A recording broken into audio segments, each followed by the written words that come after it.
About 28% of Americans 65 and older lived alone in 2023. About 43% of mothers 75 and older live alone. Loneliness is not a small side issue. The CDC says about 1 in 3 US adults report feeling lonely, and about 1 in 4 report lacking social and emotional support. A 2024 national poll on healthy aging found that among adults 50 to 80, about 37% felt lonely and 34% felt socially isolated in 2023.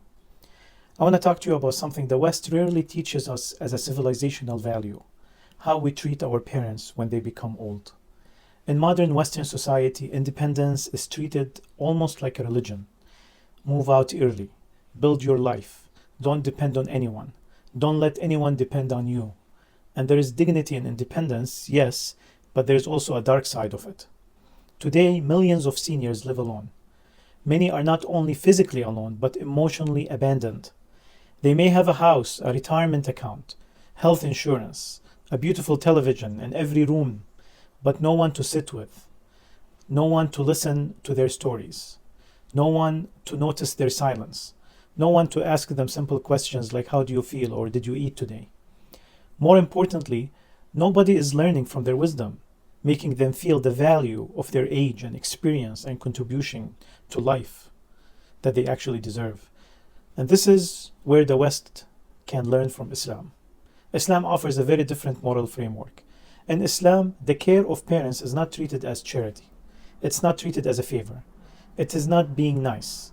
It's called Birr al-Walidain, righteousness, loyalty, tenderness, and moral excellence toward one's parents.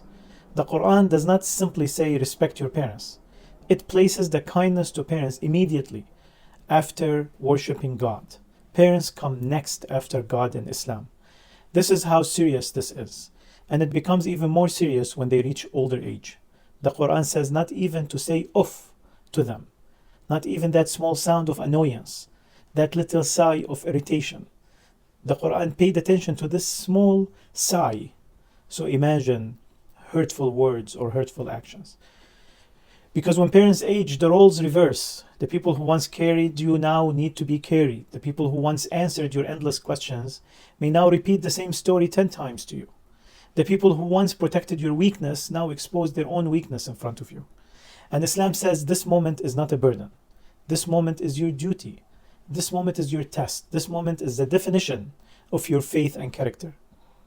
The West has built institutions for aging, beautiful nursing homes, excellent retirement communities, assisted living facilities.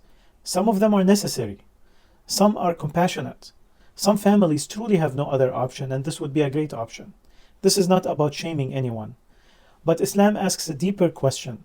Can a society call itself advanced if its elders are professionally managed, but emotionally abandoned, emotionally forgotten?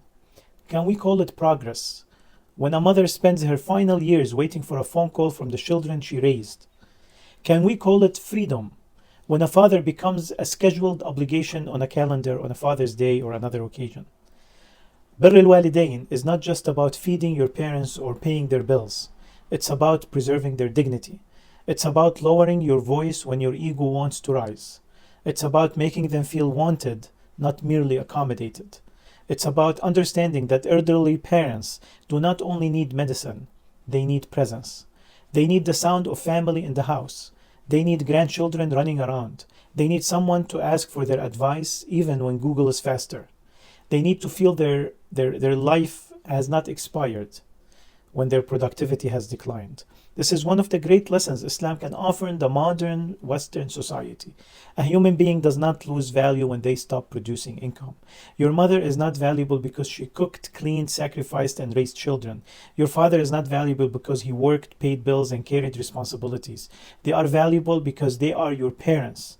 Their rank is not economic. They are sacred, just as God is sacred. And Muslims with parents who are lonely in the next room can say they are Muslim as much as they want. It's only words, because these are not the values of Islam. So I'm not saying that all Muslims, they have that value. It's really about practicing the value, not just taking that title on yourself. So Birr al-Walidain is not a slogan for Mother's Day. It is a daily discipline. It's a way of life. But not only that, it's also an economic question. This is something that we need to learn from Islam and make decisions to reflect that value. We could start by asking for better policies. Why doesn't our zoning make room for in-law suites more easily? Why don't we have serious caregiver leave the way we have parental leave? Why do we applaud family values and then give caregivers zero economic support? The measure of a civilization is not only on how fast it moves, how rich it becomes, or how many technologies it invents. Also, the measure of a civilization is when its parents become weak, does it hide them away? Or does it lower the wing of mercy, as the Quran says?